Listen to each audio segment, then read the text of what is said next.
It's not just the top of the ticket. Democrats will spend big on down-ballot races this November, trying to stop the spread of Trumpism in state politics. The New York Times reports Democrats are poised to flood the country's most consequential state house and Senate elections with a spending blitz that will add up to 9 figures, showcasing the critical role state legislators play in some of the nation's most pressing issues and building on a cash advantage over Republicans.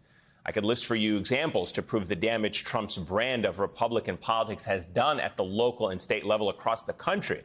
But instead of a long list, I actually want to use one Colorado Republican as a case study. This is Richard Holtorf, not the guy with the dog, but the guy on the right under this comically enormous Trump campaign sign.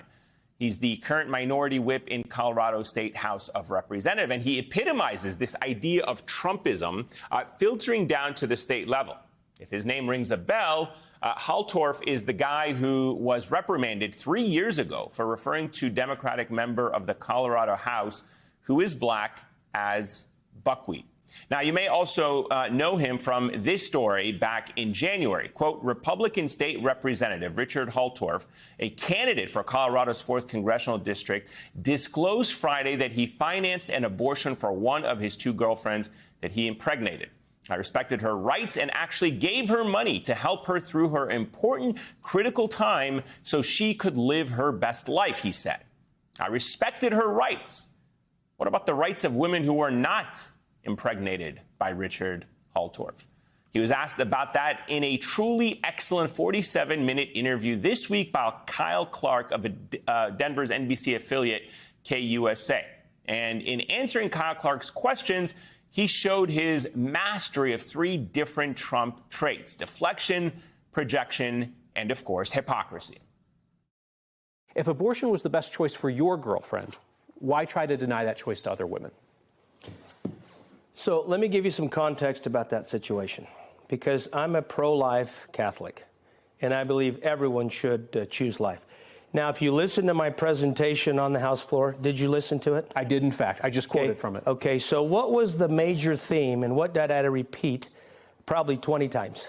Hold on, let me help you. Oh, I thought you were asking me a question. No, go ahead. In fairness, your logic was a bit scattered in that speech. What I'm asking you about is the fact that you said that you respected your girlfriend's right to an abortion and then gave her money to help her through an important time to live her best life. You did exactly what I did. But yet you've tried. Now, I want to jump into the excellent interrogation by that journalist, Kyle Clark, and what he is doing here to reiterate what Holtorf just said. Quote, you did exactly what I did. You deflected. Now, it's a bold choice to flat out admit you are not answering the question. Remember, deflection, projection, and hypocrisy. Let's go back to the tape. Why is an abortion good for your girlfriend, bad for other women? That's my question. Simple question. Okay, so you deflected, and you did a good job of it, by the way. So the major theme of that presentation, if you listen to it, and I want you to listen to it again, choose life. 20 times I said, choose life. Now, there are times when that choice can't be made or it's complicated, particularly for the woman, okay? And I understand that. Quote, there are times when that choice can't be made or it's complicated, particularly for the woman, and I understand that. This is a Trump Republican who has voted against abortion rights before, and he will do it again if he can. You may think we just watched a political conversion in real time, but no. Keep watching as Richard Holtorf seems to argue for reproductive rights, but concludes there's nothing wrong with him legislating those rights away from women. I'm a pro-life person. I think you should try to choose life every time. But there are exceptions. And there are times when you need abortion. Abortion is a medical procedure. Is one of the exceptions when Richard Holtorf's the father? No, it is not. It's not about me. Don't personalize it and make it about me. It's not. You told the story on the House floor. That doesn't matter. Okay. That doesn't matter. Okay. That's a story. Okay. That's not that important. What's more important is the policy. The policy. It's not. I mean, it was her life and her story. I mean, and you shared and that's it. Publicly. And it's her life. And it's her life, and it was her choice, not my choice. It wasn't my choice. Right. It was her choice. It was her choice. And as we've established, you've also sought to legislate that choice away from other women. And that's the thing that I was asking you to grapple with. deflection, projection, hypocrisy. It's not just Donald Trump or the Republicans on Capitol Hill. Trump Republicans are on school boards. They're in state houses. They want to be the future of their party. And I mentioned that Richard Holtorf is a candidate for the United States Congress. He's, in fact, running in a district where one of his primary opponents is current U.S. Congresswoman Lauren Boebert, who, thanks to redistricting, is running in a new district. It's a highly conservative rural district, and this Republican primary, scheduled for later this month on June 25th, has been dubbed a Wild West primary by Colorado media. Holtorf is going to have to out-Trump Lauren Boebert if he wants to win, but he seems to have the right skills. And he's got that giant Trump campaign sign that we can't forget about. That's why Democrats have a plan to stop Trump Republicans like Richard Holtorf. Joining us now to talk about it is Heather Williams. She is the president of the Democratic Legislative Campaign Committee. Heather, it's great to have you with us. I mean, we focused on that single state level Republican to explain how Trumpism is trying to find root at the local level. Perhaps it already has to some extent, and how that's where many of the MAGA Republicans now in Congress got their start, and where they can have a very severe impact on many of the most pressing issues in our country. Expand on that. Absolutely. Pleasure being here with you tonight. And I think you're absolutely right in the hypocrisy that we are seeing with Republicans at the state level all across the country.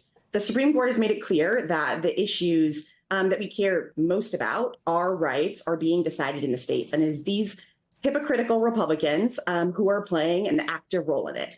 But I have to say, like, all hope is not lost. Our work here at DLCC is to we represent the party committee responsible for this ballot level. And our work is to make sure that we've got strong candidates running across the country in really important communities, talking about what they will do when they get to their state house, expanding our rights, protecting our communities.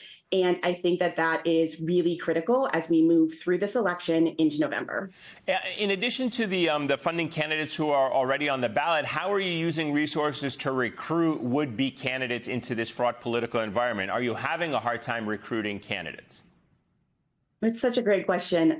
We are seeing enthusiasm to run for office all across the country. In these key battleground states that are also key state legislative battlegrounds, we are seeing candidates run in every corner of these states. This is incredible because these candidates whom come out of their communities, who are teachers and coaches and deeply rooted in these communities, are showing up to run for office. They are knocking on voters' doors and having very real conversations about what the Democratic Party values are, about how they will lead in their state house, and how they will protect people's rights, fundamental rights that we hold near and dear. And it is critically important that these races are funded, that they have the resources necessary to tell their stories, and that people are getting involved. And so if folks want to know more, they can head to dlcc.org. But we have an incredible slate of candidates, and we're really proud of where we start this election season.